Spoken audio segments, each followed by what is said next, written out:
بسم اللہ الرحمن الرحیم۔ اللہ تعالیٰ نے قلم کو پیدا کیا۔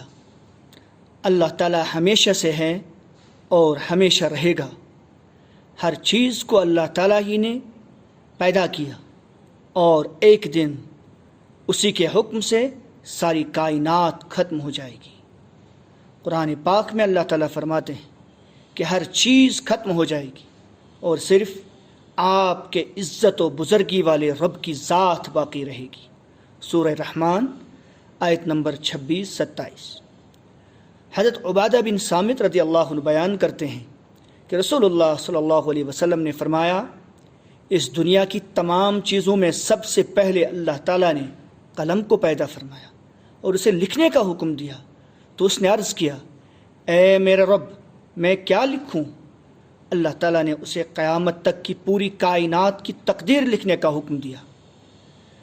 ابو داؤد حدیث نمبر 4700۔ پھر اس نے اس وقت سے قیامت تک ہونے والی تمام چیزوں کو لکھ دیا۔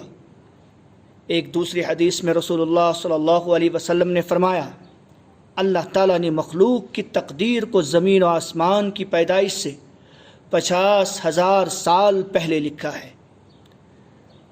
مسلم شریف حدیث نمبر 6748۔ اس وقت سے قیامت تک دنیا میں جو کچھ ہوتا ہے یا ہوگا، قلم ان چیزوں کو بحکم خداوندی پہلے ہی لکھ چکا ہے۔